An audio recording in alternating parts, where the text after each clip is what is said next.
Okay, good. Does everyone just want to do a short, quick test? Say hello. Hello. Hello. Boo. Hello. Hello. Boo. Hello. They'll run from the room if I start singing. No, we'll sing a song. All right. And Dave's going to play the guitar.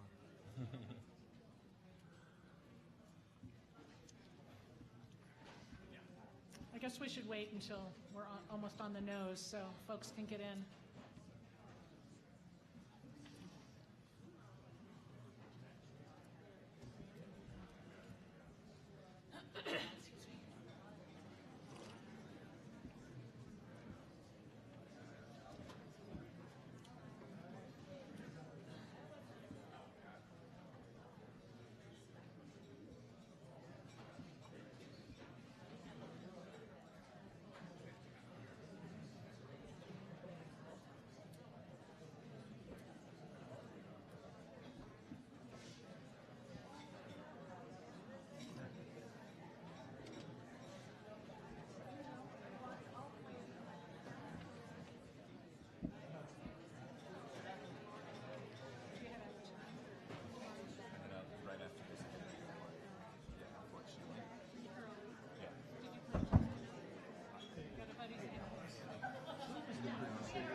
Is it her? She's right there. Thanks. Appreciate it. I didn't think anything meant, but it was just on the guitar panel just today. Over at Mac. Just kidding. Yes. Hi, Ambassador. Good. Oh, finally. Thank you.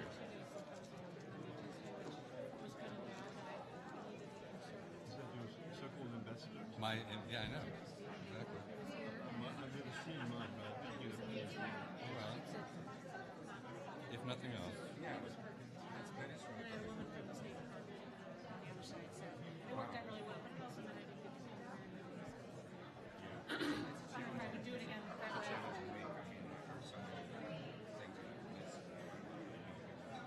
Yeah. But it's also a great experience. Immensely. Oh gosh. Well, I hope you come again. I hope so too.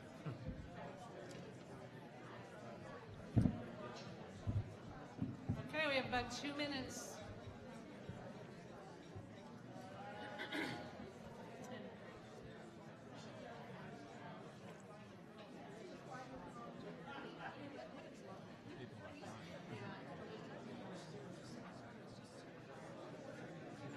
One thing that I think worked quite well was this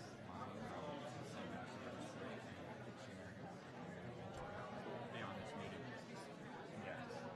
That's really cool.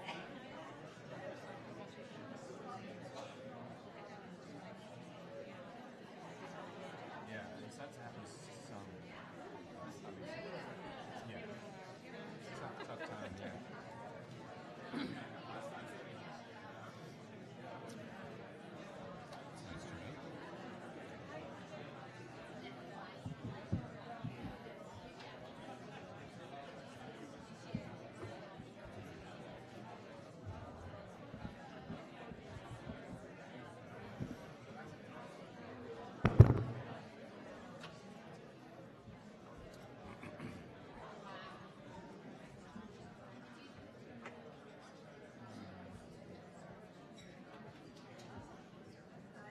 I know, I was feeling boxed in. Yes. You want to just give me the high sign when you're ready? I'm assuming we should wait right for one. Yeah. Will you give me a high sign or should I just go? Yeah. Okay, cool.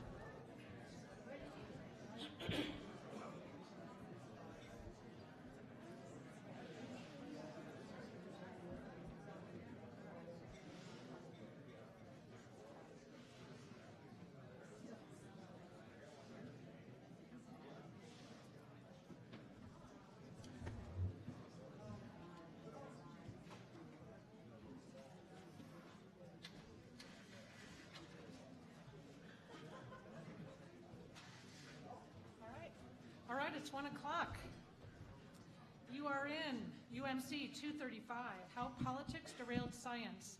It's panel number 5515, and we will go from 1 o'clock to 2:20. So that means we have lots of time for questions toward the end. And as usual, we try to have students ask their questions first. I have a statement I have to read about the apps that we now are using. So in this session, we'll utilize both the CWA app and a note card system to receive questions from the audience. To ask a question in the app, simply select the session in the schedule, tap Live Q&A, and then insert your question. You may also raise your hand at any time to request a note card and pencil from one of our producers. And if you are a student, please write student so we know, and we'll try to get your questions asked first. Excuse me. So I'm Alice Madden. I work here at the university. I'm the head of the Getches Wilkinson Center for Natural Resources, Energy, and the Environment at the law school. My background is an elected official. I was a majority leader and got to represent this great area in the State House. I was Bill Ritter's climate change advisor. I worked at the Department of Energy, Center for American Progress, and I've worked on these issues for a long time, so I'm so excited to be able to moderate this panel with these amazing folks. Their bios are in the program, so I'm not going to read those. I'm just going to do a really short introduction of each of them. But David Grinspoon is an astrobiologist and award-winning science communicator. He's a senior scientist at Planetary Science Institute and an adjunct professor at the Astrophysical and Planetary Science here at CU. And you're based in DC now, right? And Peter Fromhoff is the Director of Science and Policy at the Union of Concerned Scientists. I think they're getting more concerned by the moment. As we speak. Peter's a global change ecologist and was a lead author on the Intergovernmental Panel on Climate Change, the IPCC, the fourth assessment that was published in 2007. And at the end, we have Dr. Gerrit Verschuur, is a radio astronomer involved in research for over 56 years. His PhD is from University of Manchester in England, where he also is a huge fan of Manchester United, although now he lives in Puerto Rico, so there's a bit of a time difference. He's the former director of Fisk Planetarium here on campus. And I want to say he has the most truth in advertising in any bio ever read. When he said he was director of Fisk Planetarium, the next line is, after burning out on that job. He's delved into extraterrestrial radio signatures, figuring out how dolphins communicate, and he says he meandered, his word, back into astronomy. So I'm going to go rewrite my bio and include meandered in there someplace. So, and burnout. And burnout, yeah. I think we all have those, what we could do. So I get to be a bit of a fly on the wall here as moderator. I'll interject as needed. I don't think I will have to very much. We did have one other person you might have noticed. She had a conflict and was not able to be here, so we apologize about that. But gosh, there's certainly no vacuum of amazing thought right here on this panel. So David's going to go first. We're going to start with some kind of shorter opening remarks and then just have an awesome conversation, and we look forward to your questions. David. Thank you very much. Thanks for coming this afternoon. How politics derailed science. Well, I've been interested in science all my life and sort of knew from a young age I was going to be a scientist, and interested in the intersections between science and other cultural concerns and activities. As an undergraduate, I also got a philosophy degree in addition to my science degree. So to me, this is a fascinating topic, and of course, recent events make it that much more charged. I was trained to believe, I was taught that science is value neutral. That's a term that is sometimes or was sometimes used to describe science. This ideal that science is just an interrogation of nature with no value attached. The scientists are, sort of just the honest brokers who simply do experiments and analyze the results and try to figure out the nature of the physical universe with no attachment to any value or outcome and no motivation other than just curiosity and trying to figure out the way the universe is. That's a nice idealized picture of science, and of course it's not quite the way things really are. Science is not value neutral for a lot of reasons, and we could go spend an hour talking about those reasons, which we won't now, but of course, the history of science is one of involvement in political, whether we like it or not as scientists, we, especially in our increasingly technological society, science is involved and sometimes implicated in developments and important issues of the day. My own history, one of my first political experience of my life was being pushed in a stroller in a Ban the Bomb march in 1963 in Boston. And the leader of that Ban the Bomb movement was Linus Pauling, the great chemist, Linus Pauling. And Linus Pauling is one of only 2 people ever to win 2 Nobel Prizes in 2 different fields. He won a Nobel Prize in chemistry and a Nobel Peace Prize. Do you know who the other person is who won 2 Nobel Prizes in different fields? Yes. Marie Curie. Yep, very good. Give that man a gold star. And everybody else who said it too, give them one as well. We got lots of gold stars. There's a reason why scientists got involved in the anti-nuclear weapon movement. The scientists from the Manhattan Project were motivated by fear of, they didn't want the Nazis to get the bomb before we did, and that was a legitimate fear. They were working on it. And who knows what would have happened, but had they gotten it. But at the same time, many of them right after World War II, and in some cases before Hiroshima and Nagasaki, became passionate advocates for nuclear disarmament. Philip Morrison was one of the people who he literally helped load the bombs onto the Enola Gay. For both Hiroshima and Nagasaki, he helped load the bombs on, and he became a leader of the anti-nuclear movement afterwards. So, there are inescapable ways in which scientists realize they're implicated and therefore responsible. And we can go into, there's a whole lot of cultural issues of science and ways in which it's not value neutral. Science is, of course, culturally determined in a lot of ways. There are gender issues and racial history and all this stuff that, I don't think we can necessarily focus on, although we could come back to some of these things. But I want to keep my remarks brief. So jumping forward to the current day, we've established that science can't just consider itself value neutral and divorced from politics. And then, of course, in recent years, some issues, and most specifically the issue of climate change, has led to this real polarization of ideas about science and inescapable politicization of science, which a lot of us kind of regret, because while science is not obviously value neutral, there is a value in trying to pursue science with that ideal in mind, in the sense that there is a danger in pursuing science with an end result in mind. We have to try to keep ourselves honest. When you do an experiment, you don't want to say, this is the result I want to find. So that ideal of neutrality has a value in the practice of science, not necessarily in the communication of science. And that's part of, we have to be clear. When we go and do our model in our experiment, we can't start off saying, I want to achieve this result because I want to prove this, because make this political point. That's dangerous. That's bad science.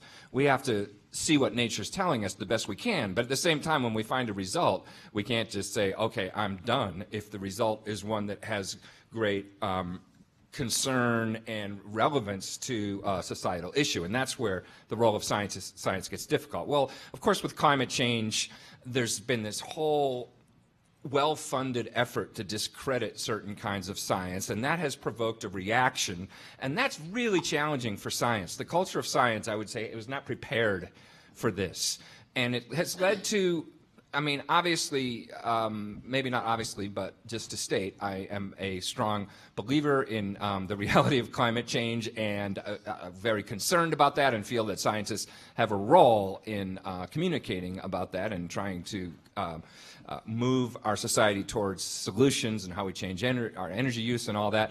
And yet I do see that some of the people who agree with me, in response to the criticism, behave in ways that are not ideal. We do have this circling the wagons effect that we have to watch for, where we want to maybe downplay some of the uncertainty in what we know, because we don't want to create an opening for people to say, aha, uncertainty, therefore we don't have to act. It's very hard to communicate clearly and honestly about uncertainty, especially because scientists use those words in a different way than the general public does. So I think we have to kind of watch ourselves, even those of us who agree that climate change is bad and serious and want to communicate clearly about it, and guard against that circling of the wagons effect, and be honest about the fact the science is not settled. What is settled is we know enough to act. We know that the climate is changing. We know that humans are responsible for that. We know that it's dangerous and we have to stop it and change our energy system quickly. Beyond that, there's all kinds of stuff we disagree about. About how good our different models are and how bad it's going to be, and that's good. Science needs disagreement. That's how we move forward. So it's very hard to be honest about both and clear about what we know. We know enough to act, and what we don't know. There's all kinds of dissent and disagreement. Just finally, right now, with this recent election and this new administration, we're in this even stranger time where just the notion that there is such a thing as evidence and that we can base conclusions and policies on it has somehow become some kind of a disputable statement, and just objective, agreeable, verifiable truth is under attack. Now, if you want to get philosophical, we could talk about, well, objective truth. Do we really know what that is? And I mean, there are levels of interesting philosophical arguments about what do we mean by objective truth. But when Sean Spicer gets up, or what's her face, Kellyanne Conway, talking about alternative facts, they're not talking about these subtle philosophical questions about what is objective truth. They're trying to confuse you, and they're being really dishonest. And so that makes me want to rally to the fact that, and emphasize that, yes, scientists know certain things. We've figured out some things about the world that are important and that society needs us to communicate well about and people need to understand. And for that reason, I am definitely going to be marching in the March for Science on Saturday.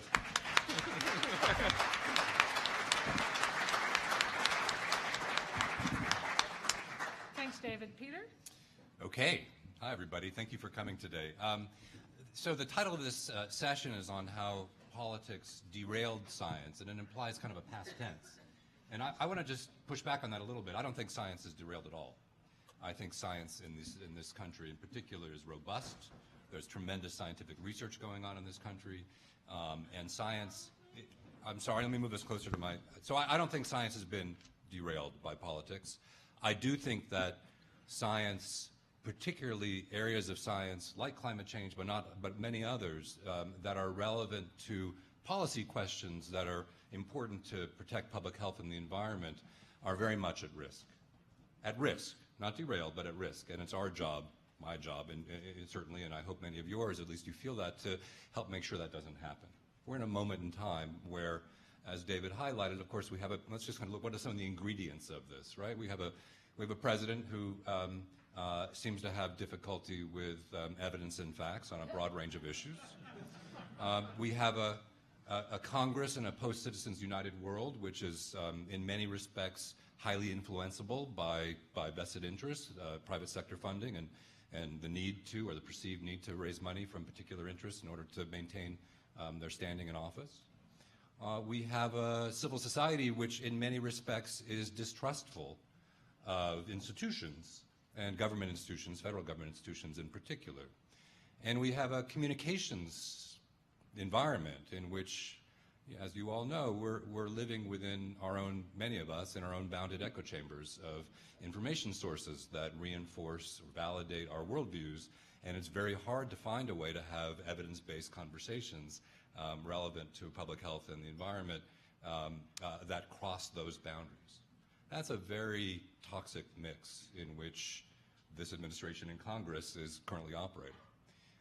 I do think that good evidence in science is essential to the functioning of our democracy. It's really what the University of Scientists is about as an organization, and it's a privilege to be able to work on these issues in this moment, as challenging as they are. But let's also put this a little bit in a historical context. So I grew up in in Los Angeles in the 1960s and 70s. And there was a lot of smog in LA then. I used to, as a kid, I would go run the mile in gym class, and my lungs would hurt after I ran the mile. It didn't occur to me until I actually moved away from LA that wasn't a natural consequence of exercise, that your lungs hurt after you exercise. I mean, literally. But Los Angeles today is a very different place, right? There are many more people, there are many more vehicles, miles traveled in terms of automobiles, but because of the Clean Air Act, signed into law by President Nixon, and the science-based regulations under the Clean Air Act to motivate the reduction of pollutants, many pollutants, not all of them, including carbon, from tailpipes, among other things, fundamentally changed the environment in which kids grow up in Los Angeles and many other parts of the world, in the U.S. and the world today. And that was an example, and by the way, there was tremendous industry opposition to that. Oil industry pushed back very hard, said it's going to be too expensive, there's no way we can do this. You've heard these kinds of stories before. But evidence and science on a bipartisan basis won the day, and we're all better off for it. Public health is better off for it. And we've seen, through the course of presidents leading up to today, examples where evidence and science have not won the day. It's not like it's a unique moment. It's certainly, we've seen versions of this movie before, including in Democratic and Republican administrations. I want to be clear about this. So, President Clinton dismissed evidence about needle exchange programs and their value for managing and limiting the risks of AIDS because it wasn't politically attractive for him to do so, despite the strong evidence. Clearly, the George W. Bush administration, which got our attention at UCS with respect to a whole range of issues where science was politicized across a range of agencies and topics, including climate change, but including public health and many agencies, and where you had political appointees rewriting scientific reports, for example, many egregious actions. Which led got a lot of attention within the scientific community, and that pushback led to, among other things, the Obama administration coming in and doing some good things, which included establishing scientific integrity policies in multiple federal agencies, which we were privileged to help write, which ensured that scientists working in federal agencies had the right to speak to the media about their research, had the right of providing the last sign-off on reports that have their name on it, that kind of thing, which had, and they're variable in quality, but they do provide and they are still in place, they do provide a guardrail as a policy, not necessarily always enforced, to ensure that scientists in federal agencies are protected, their rights are protected as scientists. That's really important. But even the Obama administration also misrepresented science on a range of issues, on issues around contraceptives and Plan B, where they rejected Plan B approval despite recommendations from the FDA, where the EPA under the Obama administration misrepresented evidence of risks of hydrofracking, fracking for chemical impacts on water quality. They downplayed that in the headlines of some reports that were released last year. So no administration has been. Science enters into a political domain when public policy is being debated, and it can and does get politicized by a range of actors. What we're seeing now is, and I think what we're anticipating now, we're only, we're 80 days into the new administration. We're seeing at the front end a lot of very disconcerting things. We're seeing a dizzying set of new policies being put forward particularly in the House, some of them now moving into the Senate, which are designed to reduce the role of science and scientific evidence in regulations. We're seeing executive orders, the Trump administration's executive order, for example, on eliminating 2 regulations for every new regulation you put forward, which is a kind of crazy notion. Where you might ask the EPA to trade off regulations around lead in drinking water in order to do another kind of regulation. It's a crazy idea, and yet it's signed into an executive order. We're seeing proposed budgets that deeply slash research budgets in multiple federal agencies, including but not limited to those like NOAA and NASA and EPA, which have essential roles to play in both informing our understanding of the Earth's changing climate and setting policies to reduce the risks of those impacts, among other things. And I also want to highlight that it's not just about topics that are in a narrow sense about science. So, you know, the immigration policies that we're seeing put forward, the Muslim ban, are having chilling effects on scientific discourse because it's such an international and diverse body of work. It's very hard to do science and to celebrate the values of science with those kinds of constraints that are coming at us. So we're seeing scientists in other countries who would come here but are not. Now, you know, in going to talk about the Nobel Prize, in 2016, all 6 U.S. Nobel Prize winners were immigrants. Right? Our science has been built on the backs of immigrants. And diverse groups of scientists, there have been multiple studies that have pointed to this, much more diverse than this panel, I might add, produce more interesting, more robust over time and different kinds of results than groups of scientists which are less diverse. And so policies that affect sort of larger societal issues that are not in a narrow sense about science, those politics, and these are political, can also greatly damage science. And of course, the science within our federal agencies has built up over time. The scientific infrastructure that's built up over time can be easily unraveled when people leave. And part of what we're doing at UCS, and we'll talk more about it later, is basically let folks in federal agencies know we have their backs, encourage them not to leave, provide them with a place where they can come talk confidentially about what's going on, helping them shine light on misrepresentation or efforts to undermine their work. So I just want to close with this notion that what we're seeing now is the front end of obviously what a lot of us are concerned is going to become a fundamental unraveling of our federal science infrastructure and evidence-based decision-making. We're not there. We don't have to go there. I'll be marching next Saturday as well. So thanks, everybody. Thanks, Peter.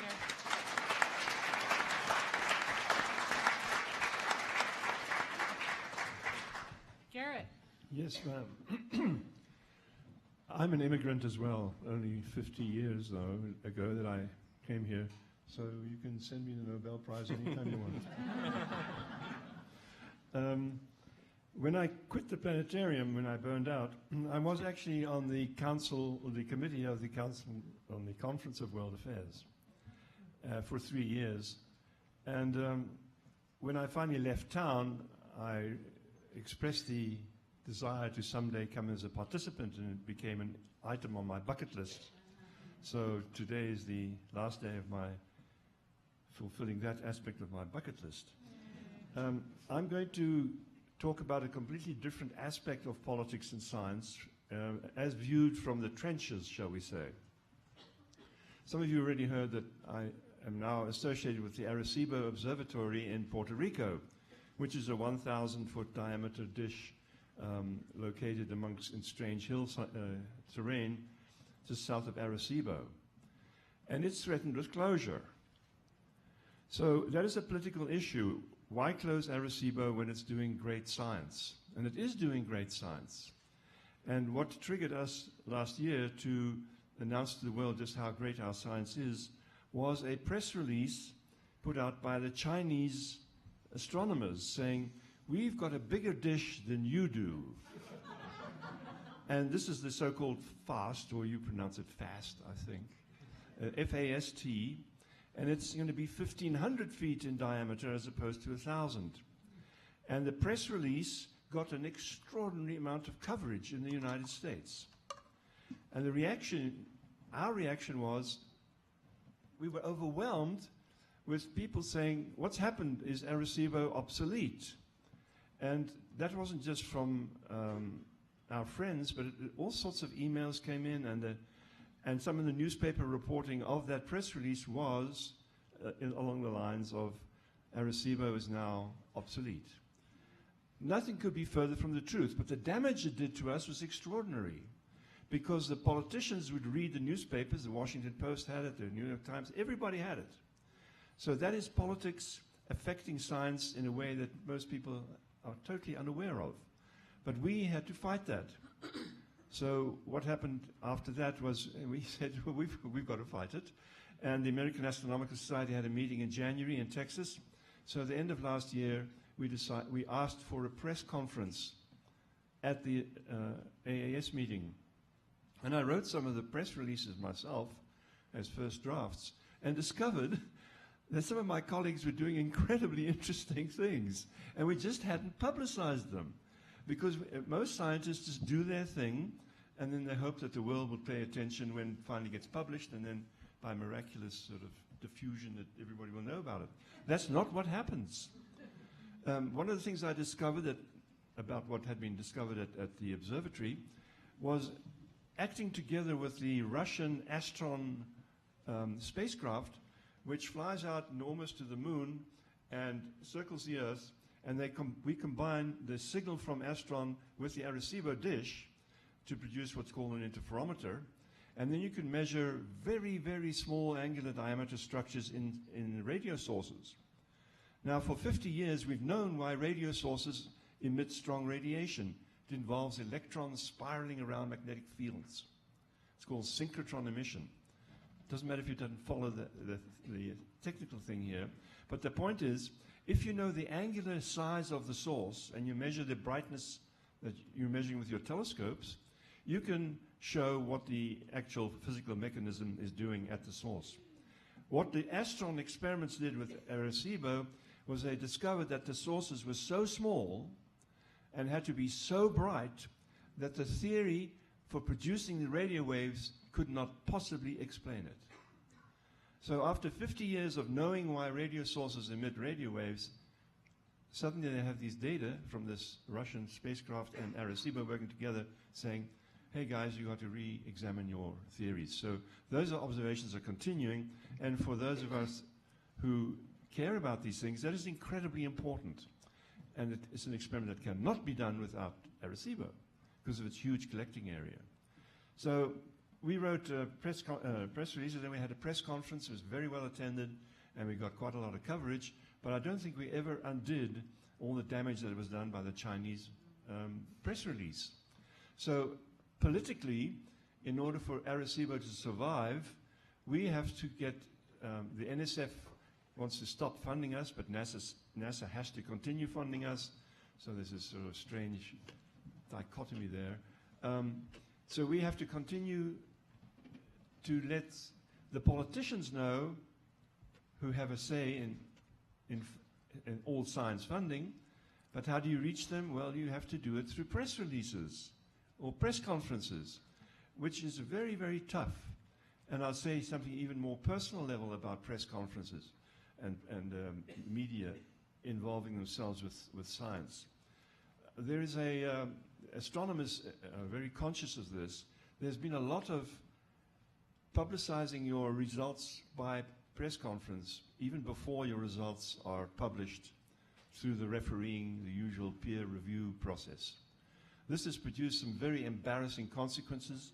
Last year, the year before, there was a claim that these particular people had discovered the so-called B-mode polarization, which showed that something was going on in the beginning of the universe, which was incredibly important.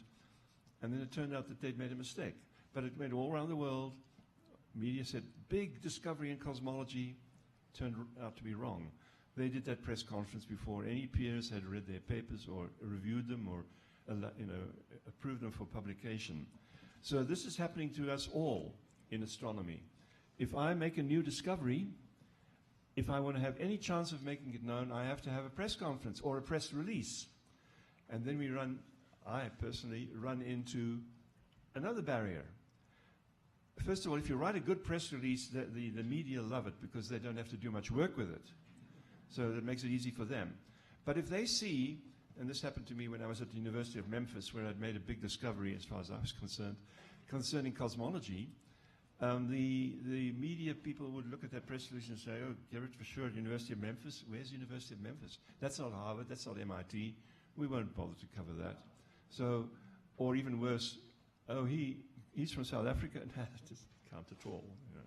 So this politics and science has this whole other aspect which we in the trenches have to deal with. But the American Astronomical Society, which helps by setting up these press conferences, can't help everybody. So depending on your institution where you work, where they have a good press office, you get publicity. And publicity brings you recognition and grants. And in particular for the young scientists, publicity like that will help them get other jobs. So it's constant interplay between our objective science and having to somehow get the word out there so we can get funded for doing objective science. Thank you. Wow.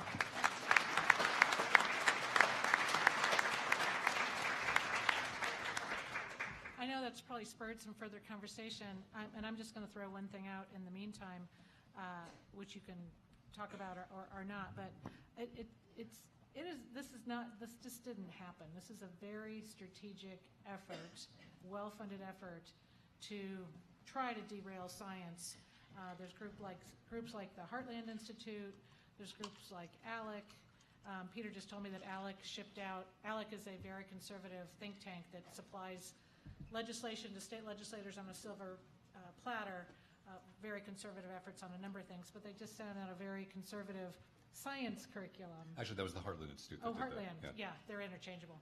But Koch brothers fund them seriously. So when I was elected in 2001, I got 3 glossies a month from them. Think how well funded. And I'm one of how many thousands of elected officials. And they just finally lost track of me about 2 years ago. So this, I don't know if you want to, if that's a good place to go off, but around this, how do scientists handle it? Because Garrett, as you said, there's people who are paid a lot of money to nitpick through and find the loosest thread to undo what you're trying to do. Well, yeah, I mean, it's tricky, especially because as scientists, we're supposed to go through and look for the loose threads in each other's work. You know, if you write a paper, especially if it's significant and important and claiming something new, it is the role of your peers to try to find what you did wrong and publish papers pointing out what you did wrong. And if they do and they're right about it, that's important, and you need to know that, and that's how science progresses. If they try to pick it apart and they can't, then maybe you know, you're onto something. So there is this necessary picking apart that's honest. But then there's this dishonest picking apart that we have to suffer through because of this well-funded effort to derail science, and that just it's really confusing to separate those two.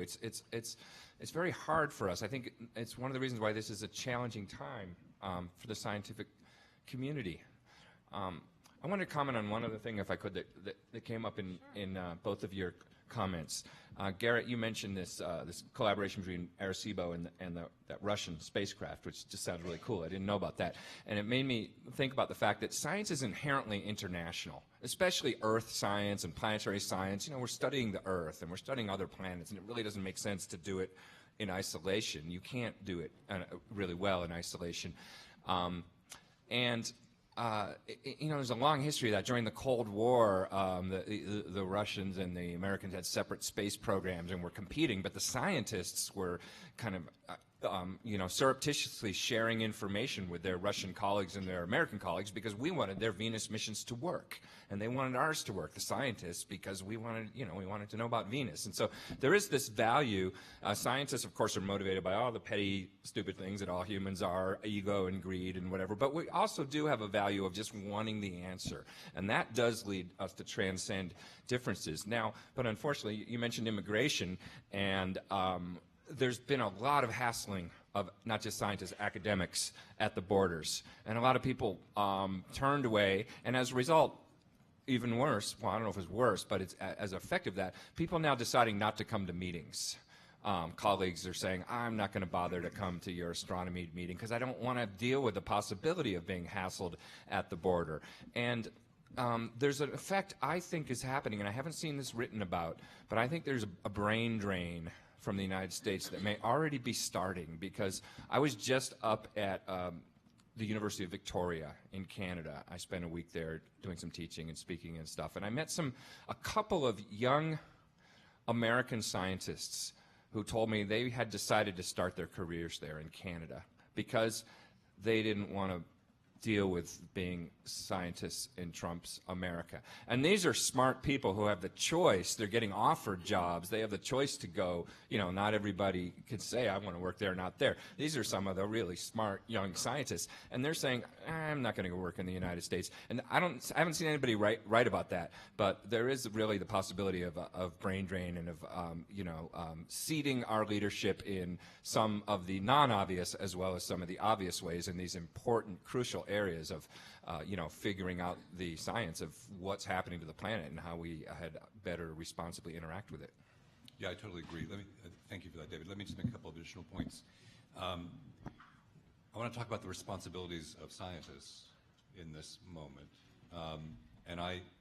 One of the things that happened after the election, totally understandably, but I think very corrosively, is that some scientists, particularly in federal agencies, who were worried about what was to come, anticipating clampdowns, kind of put their heads down, right? So just as an anecdote, an example of this, the Center for Disease Control in Atlanta was scheduled to host a big meeting this past February on climate change and public health, all the ways in which climate change is affecting public health, a big international conference.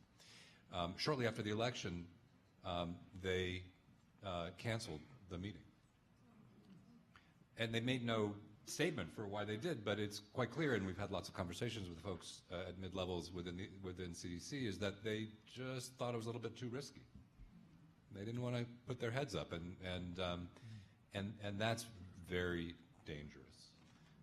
It's totally understandable, but it's very dangerous. And so a lot of our work is, at the moment, to try to buck folks up and encourage them to do their work and let them know that there are areas that people they can come to in a variety of ways, both legal and in terms of public communication for support.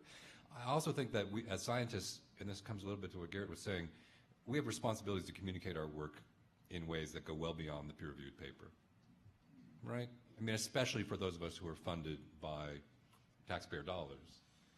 I think we have a responsibility, all of us, to be talking about not just in a narrow sense the research that we just published, hopefully after we publish it rather than before, but about the reasons why science and research matters. And that doesn't have to necessarily be in a narrow applied sense, but rather also in a curiosity sense, right?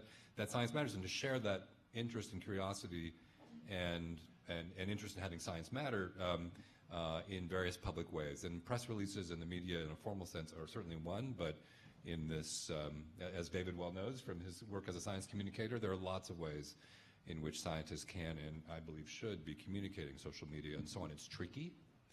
You have to be careful to not, as you move from a lengthy paper into a soundbite or 140 characters, you don't misrepresent the fundamental nature of your work or imply that it has applications that in fact may go well beyond that research. There's an art to it. Scientists in graduate school typically don't get taught that art, but it's not unteachable. And a lot of folks are now engaged, including at NOAA and NASA, in training their scientists. We at UCS do a lot of training for scientists in various places to help them become better communicators. And I think it's really essential that we be out speaking about the value of science, the uncertainties in science, and the boundaries around those uncertainties, right? Because, David, as you said, science is not settled, that we know enough to act. That's absolutely true. But you have to be careful. I have to feel careful about the meme "science is not Absolutely. settled" Absolutely. becomes a handhold for Lamar Smith, the chairman of the House Science Committee, to use that as the basis for arguing that broad areas of agreement among the scientific community on climate are in fact up for grabs when they're not. So again, one has to be mindful of how words and phrases that we understand might get used in different ways in different contexts by others with different motivations. I'll stop there. I realized that I didn't complete what I should have said about FAST versus Arecibo. Arecibo is not obsolete because FAST cannot do what Arecibo can do. It does not operate at the frequencies that we operate. And they have not been able to make it work yet, despite anything you may have heard. The problem is that they have how did they come to build this? Well, they sent a lot of Chinese astronomers to Arecibo about 10 or 15 years ago who came with their cameras and photographed absolutely everything at the observatory. And then they built their telescope based on what they had seen. But their way of moving what's called the focus is to dangle it from these cables and move the thing around, and the surface moves up and down with huge actuators, and they have not been able to get any of that to work. It was too big a step, and I don't know if they'll ever get it to work. But anyway, they will never be able to do. 2 weeks ago, I was observing at 3 gigahertz, which is 3,000 megahertz, and fast can only go to 1,000. So there's so many things that they're not going to be able to do that we can do. Therefore, closing down Arecibo is somewhat an insane idea. So Peter brought this up, and I wanted to delve into this a little more, or let you all at least think about this. So a lot of the expertise that is connected to policymaking in the United States is within agencies. So Congress passes a law, and then an agency like the Department of Interior or the EPA takes several years to develop rules and regulations to implement that policy. It's a public process, and people, the finest experts in the land get involved and develop these rules. Well, there is a little-known rule called a law called the Congressional Review Act. It's been used once prior to President Trump being elected. And what it does, it allows the Congress to do away, not amend, but completely do with an entire rule that was passed in the last 6 months of a previous administration. George W. used it on something Clinton had done, but like ergonomics. I think it was an OSHA thing. So it's been used once before. And the weird thing about this, too, is then that agency is forbidden from writing a rule on that subject without a specific congressional approval. So just guess how many times this administration's used it. 11 times so far, with 2 more on the books to perhaps do. So, and this is, not just sort of this political nightmare, but, a bigger worry about where will our expertise lie now? Is it going to shift over to Congress? Are they going to be the ones that now have to analyze how this is done? Where is our, in addition to universities and, sort of the traditional science, I don't think many people know how much expertise is in agencies. And if they're not going to be utilized anymore, what does that mean? I feel like Typhoid Mary. Yeah. What's And the another next horrible thing we can talk about? Another insidious effect, and I think it feeds back in a bit with what you're talking about, and I think you alluded to this, Peter, but is there's self-censorship going on, people wanting to stay under the radar, and groups within agencies. I mean, every scientific agency to some degree is dealing with climate change, even if it's not their main focus. And I know people in federal agencies now who are saying, well, let's change the wording of this. Let's not call it climate change. Let's call it extreme weather. And, and they don't want the hammer to fall on them. And so they're saying, we want to keep doing our work. So they're self-censoring a bit. But there's a dangerous aspect to that. It's like you're doing their work for them. And so I know that's the kind of thing you guys are working on. I'm glad you are. Well, let me just say a word about it, because, Alice, the Congressional Review Act is insidious in its recent applications, and it's only one of multiple tools, some of which are already in law and some of which are being proposed in legislation, and some of them, most of them aren't really getting a lot of attention, right? These are not household names. You don't see them being discussed on, I don't know, Fox News. Forgive me. So I want to just give you a flavor for, here's one that just passed the House. It's called the Honest and Open New EPA Science Treatment Act. That's good, huh? Introduced by Lamar Smith, who's the chairman of the House Science Committee and a committed serial denier of climate change. The bill would limit the science used by EPA to science that is publicly available and reproducible. That sounds great. Publicly available and reproducible. The problem is that the EPA makes regulations based on careful scientific review that is reviewed by other scientists, including through a science advisory board. But a lot of science that they use, for example, on health impacts of lead or mercury or other toxics, is based on confidential health data where they use demographic data, right? They use summarized demographic data, but they're not allowed by law to release confidential health information about individuals.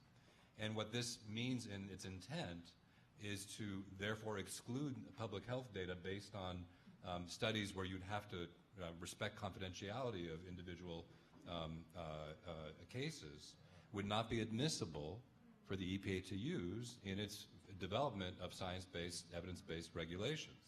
Now, no one would know that by just hearing the title. It sounds so benign and, well, of course.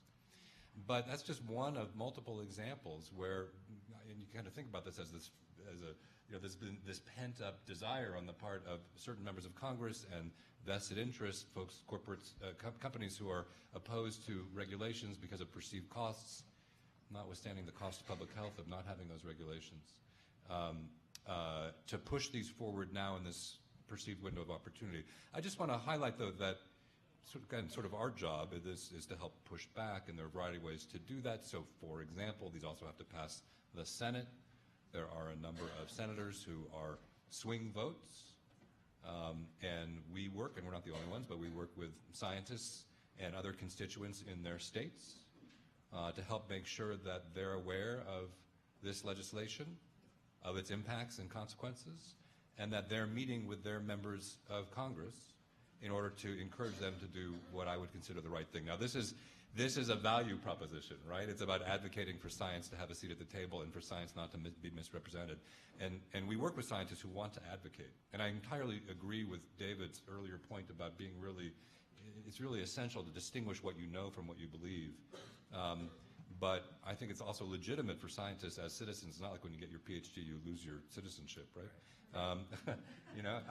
To be able to say, look, I'm an expert in this topic. I also, as a citizen, care about the drinking water of my kids or the kids in Flint, Michigan, or wherever it may be. And I want to make sure that science is fairly and appropriately valued in policymaking. And so that's what we do in this context, to try to make sure that at the moment in its constitution, in its current embodiment, that the Senate does not follow suit with the House, which is pushing forward many of these and passing quite insidious regulations. You may wonder why I haven't said anything about climate change. The reason is that from my perspective it is totally political, the whole subject. And for an outsider who actually has seen data on both sides, I just don't know what to do about it. It's beyond my comprehension, because I'm not a climate scientist. So I try to keep out of it. There's a lot of questions on this theme. I'm getting questions on my phone. I'm not texting friends. I'm doing this panel. So I'm going to... So why do you have those pictures of cats then? I need to have something to smile about. Come on. So I do have one promise for you all. We're going to end it. There's optimistic questions. So I'm hoping that we can end on kind of a positive note. And I'll tell you now, it's what we can do. What can the public do? So we'll do that one last. So there's been several pretty funny ones. So what is it with climate deniers? One person asked, is it mental illness? Is it money? This was on the card. So, we talked about money a lot, and I don't know if that's something you want to talk about. The other was Dr. Kahn at Yale, I think I'm pronouncing his name right, has shown that confirmation bias actually just gets worse the more information.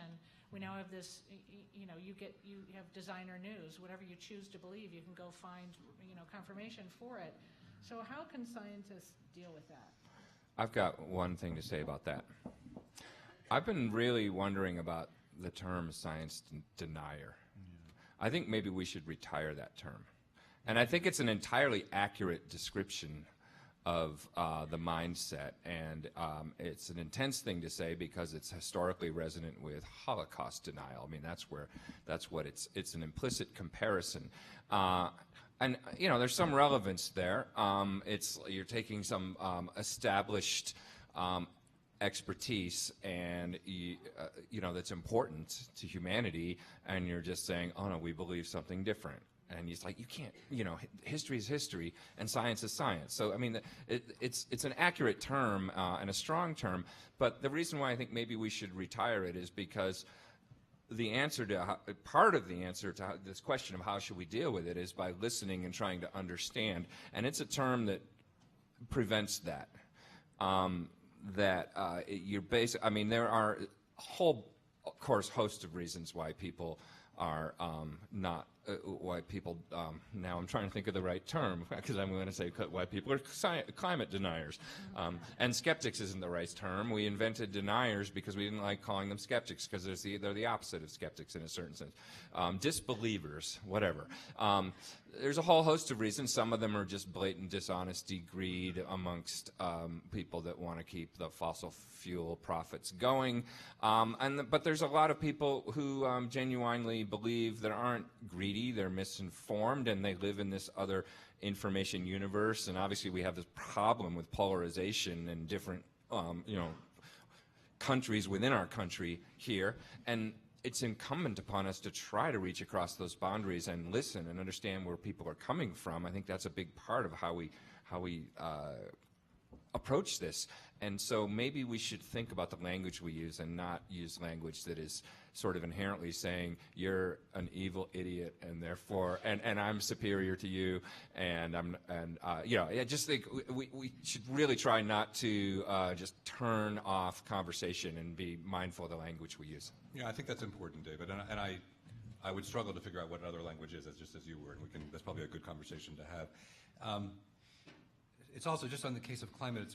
It's so in the late 1980s, early 1990s, when climate change and the evidence of climate change was just coming into the public fore, when Jim Hansen testified before Congress, the notion that climate change was not just a scientific piece of possible future changes, but that the evidence was beginning to emerge from the noise of natural climate variability. That was on the front page of the New York Times. It was the Vice President, first George Bush, running for office in 1988, went out and said multiple times on the campaign trail, I'm going to fight the greenhouse effect with the White House effect. It was, and early polling all through the mid-1990s was that there was no partisan divide over the concern that was fairly widespread, but not necessarily deep, but widespread about the issue. It was not a partisan issue. And it became polarized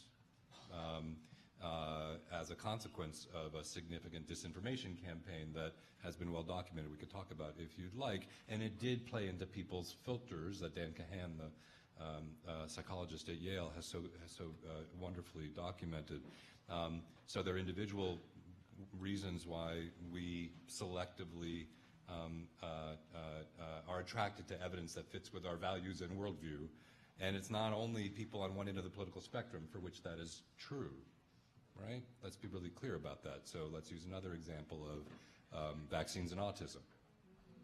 All right, vaccines and autism is not a left-right issue. People who reject the evidence that the unbelievably clear scientific evidence that vaccines do not increase the risk of autism do not fit into a same partisan buckets that people do on climate change. So we should not be perceiving ourselves as superior to somebody else because we all have to pay attention to the filters with which we bring to information and be careful to look at information as carefully and objectively as possible. It's tough to do. I would say, though, on climate change, and this does get to a piece of optimism, that a lot of the differing worldviews on the ends of the spectrum are, I would argue, pretty well locked in. People reject or they accept. There's a middle, and there's an important middle, and those are places where you can have evidence-based conversations. It's hard to figure out how to do that in a large-scale way, but there are lots of kind of small-scale efforts to do so. I'm happy to talk about some of them. But I also think that while there's a divide on climate change, whatever one we can talk about, the reasons for that and the nature of where the evidence really is, there's quite broad and deep bipartisan or cross-partisan support for clean energy. Right? And you see this at multiple levels of society, members of Congress, at state levels. There's tremendous recognition or interest in clean energy.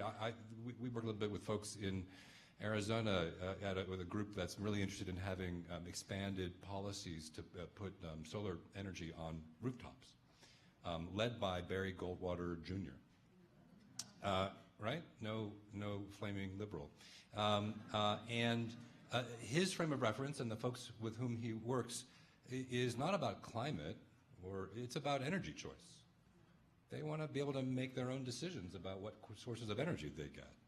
And it's perfectly appropriate. And so in talking with them, we don't sit down and talk about climate change.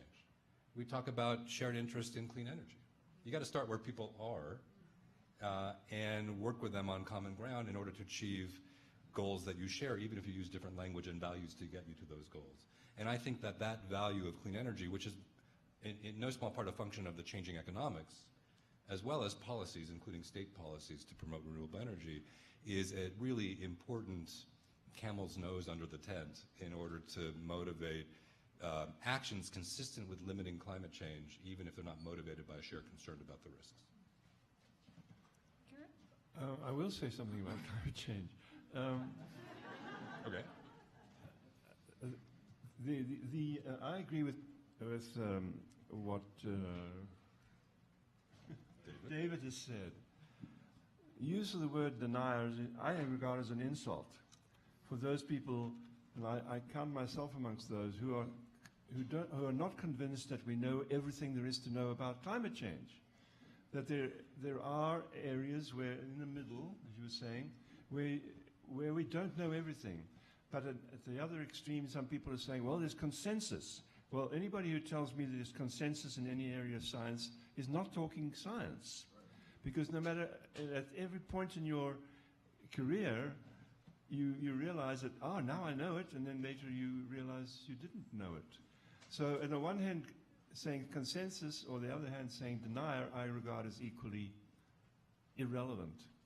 And if I say here today that I think there might still be things to be learned about this, to explain this I don't deny that climate changes. That's always happened, and it appears to be happening now, but the explanations, the theory and so on, if I'm not convinced yet, I find being called a denier an insult.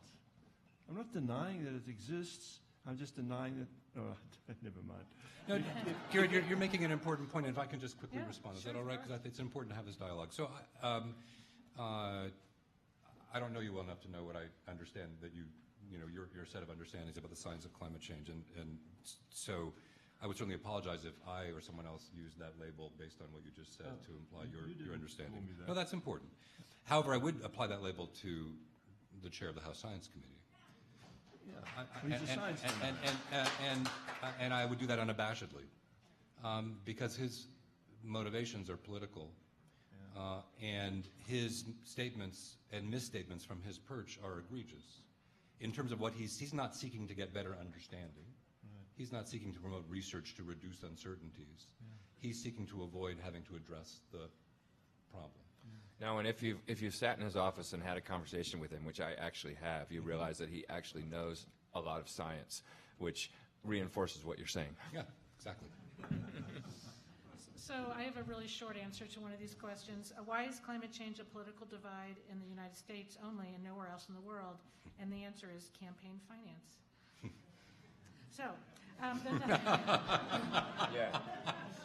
Well, it's not historically. That's not true. There have been other places where it's been, of course, science has been highly politicized, and the result is, though, that always ultimately science wins over politics, in the sense that you can't enforce scientific truth that doesn't actually conform to what science tells us.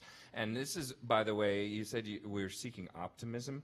I'm optimistic that in the long run, the truth wins with science. And there's some cases. There's a famous case in the history of Soviet biology we call Lysenkoism, where there was a biologist named, I think, Trofim Lysenko, and he had this idea that was contrary to evolutionary theory, that was basically that you could control evolution of organisms simply by controlling their environment. Interestingly, we've learned in some regards the truth is more complex, and there's some ways in which that's a tiny bit true, we know now. But he had this very extreme theory that was contrary to biology of the time, but Stalin loved it because it conformed to dialectical materialism and the idea that humans could be perfected by putting them in a certain environment. He liked it politically, so they made that the policy of the Soviet Union, that this was the biology that would be taught and the research that would be pursued based on this flawed theory. It was an ideological decision that science would be done in a certain way and taught in a certain way that was wrong, and other biologists knew it was wrong. Well, the effect was that it set back Russian biology by a generation, and biology in the rest of the world went on, and we now regard that as a weird historical cul-de-sac. They were not able to change physical reality because they liked it. It's the same thing with climate change. Ultimately, you can't politically control science. Science will keep being science and finding its own truth, which isn't to say that it's not dangerous to set it back and it will do damage, but it did damage in the Soviet Union. It helped lead to famine because their agriculture was flawed because it was based on this theory. So it can do damage. I think in the long run, science and truth will win. But, and that gives me hope. But in the meantime, we've got a problem. Here's a really great question by a student to kind of carry on the same vein. Is it okay for scientists to withhold information and discoveries to protect themselves from public upheaval? No. I'd actually love to know if the students here what she or he had in mind. Is it possible to? I'm really interested in that question. It was an app sent in questions. I don't know if they're. I know a couple of students had to leave for class. I saw them bug out it. But if no one wants to. Okay. Identify themselves. So the ethics of, like you said before, people are going to start worrying every time they do a press release how it's going to be used. Yeah. Well, I mean, again, it's hard to think about this in the abstract, but I'm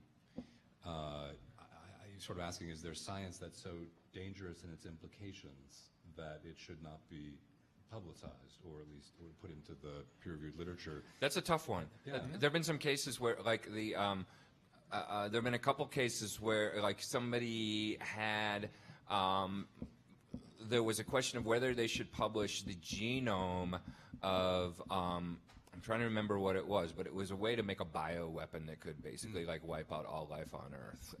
Something not nice. Okay, yeah. So that's a good example. should that be published? So there are you can come up with challenging cases where you might argue that it's not good to tell everybody what you know. And I know there's been some ethical dilemmas around cloning and what's happening there, so that'd be another example. What advice do you have for a young scientist trying to enter a field in this political climate? How are young people supposed to continue climate science without available funding to enter the field? Well, first, and I'm going to blend that with another great question. How long do you see, if you assume with this premise, how long do you see it'll take for science to recover from this current situation? well, so let's be clear. The funding has not yet been cut. Right? We have budget proposals that have come forward from the administration. They have to go through a congressional process, appropriations process, and that's a process which is going to play out over the next several months. And I wouldn't make any assumptions. I certainly don't have a crystal ball to what the outcomes are going to be. Certainly, major areas of federal climate science funding and other federal science funding are at risk, and that would have implications for not just scientists in federal agencies, but scientists who are funded by the federal government and through NSF grants and postdoctoral grants and so on, and undergraduate and graduate training. So it could have a very significant impact in the near term. There are many other sources of funding, private philanthropies and others. But I would really encourage anybody who is interested in a field of science, whether it be climate science or any other field, and that is their interest and passion. We need you. We need people who are motivated to understand the world, to participate in the process, and get their graduate training and work to find ways to employ their expertise, which doesn't necessarily have to be as you see here, in a narrowly defined traditional academic career path, although that's certainly a valid and important one. We are in a moment, I don't think, just as we've seen different ways in which science has been treated in previous administrations and Congresses, I don't think we should assume that that where we are today is where we'll be 3 to 5 years from now, maybe even a couple years from now, who knows?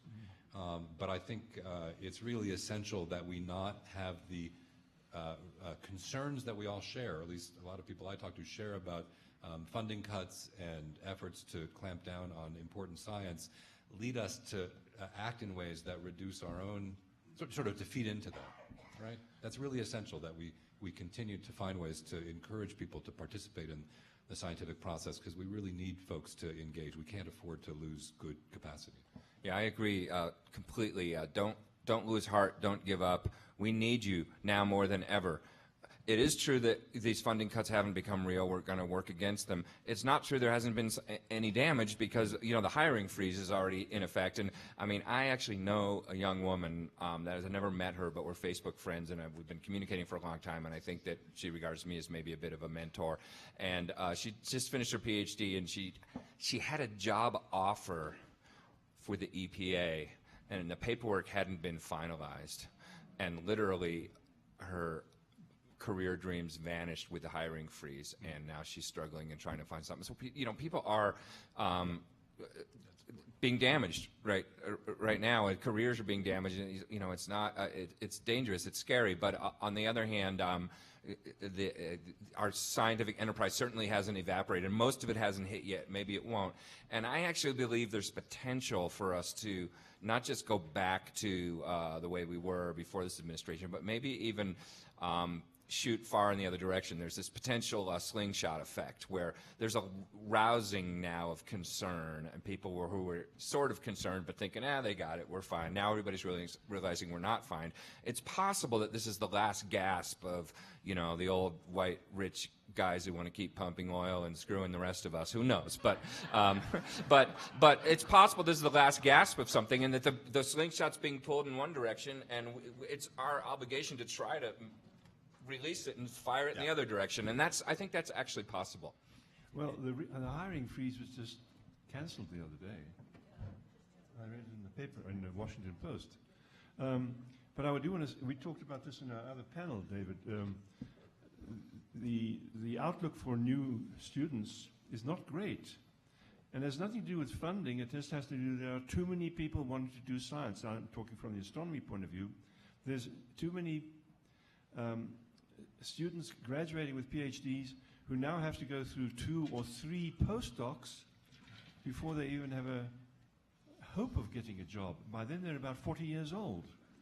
And that's really tough. And this is not being confronted head-on either by the universities, who should exercise birth control over the number of PhDs they produce. And we can, this was something we discussed the other day, and we could have another whole panel on this, but that is a problem.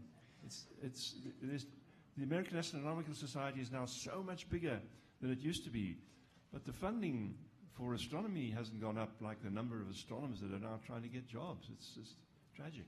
Can I ask, by show of hands, how many people know about the Science March that we mentioned earlier? So that's great. That's really great that most of you do.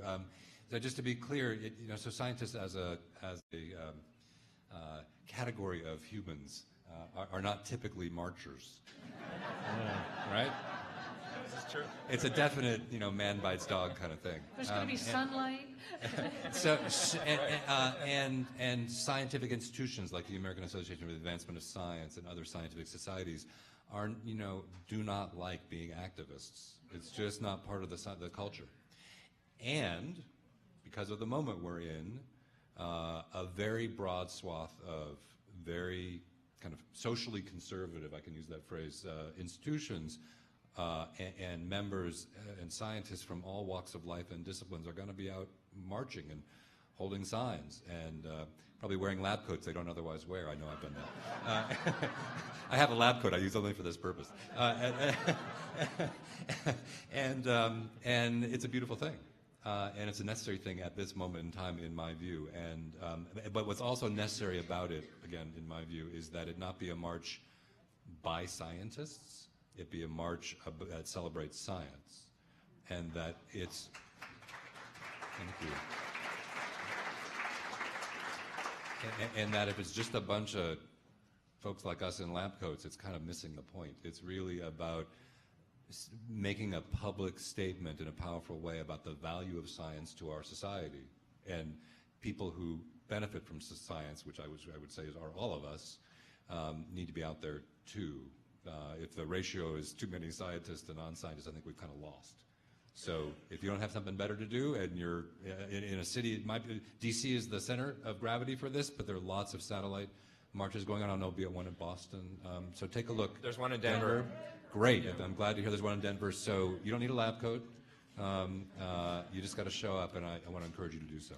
I'm going to combine, we've got about 10 minutes left. I'm going to combine a couple of questions into a topic we haven't talked about yet. Please discuss the role of organized religion in inhibiting acceptance of scientific evidence. And then there was another question, sort of the opposite. How much potential do you think there is of changing people's mind through Pope Francis and his encyclical about climate change, and evangelicals who purport to be good stewards of the earth? So there's one that was a little more negative view, the other one a little more positive. But I know you're scientists, but how do you feel that the role of religion comes into this? Well, organized religion, of course, is all over the map. And there are organizations within organized religion who have taken a confrontational view towards some established science. Obviously, there's the evolution creation debate. And there are also important and large organizations amongst organized religion who are allies to scientists and to concerned people in the effort to address issues like climate change. And E.O. Wilson wrote a book, a really interesting book, which was basically, I'm trying to remember what it was called, maybe one of you guys remembers. It was not that one. It was one of the, he writes a lot of books, but it was specifically written, this one, as an appeal to evangelicals, because he, as a youth, was an evangelical, about the value of caring for creation and appealing to their religious sentiment. And of course, the Pope has been vocal about this in a pro-science and positive way. So I don't think we should necessarily, as scientists, regard religion as the enemy here. I mean, this is a whole other topic we can have a panel on. But certainly, as on the subject of this panel, the potential derailing of science by politics. One way to reach across this divide, this polarized divide, is to appeal to the values of people who may have different spiritual affiliations, but there's a broad swath of humanity that cares about the planet they live on and want their children to grow up in a place that's safe and is not declining environmentally. And so I think those religious sentiments are ones that are powerful and can be appealed to and channeled, as well as just opposed by scientists. Totally agree. A friend and colleague of mine is a woman named Catherine Hayhoe, who's a professor at Texas Tech and an evangelical, and she's also just a brilliant communicator of science. And she's spent a lot of time in the pews talking with fellow evangelicals about values, starting with where they're coming from, and as a member of the same community, is able to speak in ways that I certainly couldn't. And most scientists have good communication skills and values that we can identify, and whether they're in a religious context, in an organized way, or simply in a spiritual context, I think it's important to make that connection. I think there's nothing inherently contradictory between organized religion of any domain and valuing science. So Garrett, going back to your opening remarks about the press release, there was a couple of questions around that. around the importance of science communications, and maybe, being an optimist, this will be a whole new job sector. We'll have science communicators. But seriously, people are specializing in that. Garrett, do you have any thoughts on, and I think people are really interested in how you think you'll be proceeding and your colleagues will proceed as you think about how you will try to promote what you're doing in the future?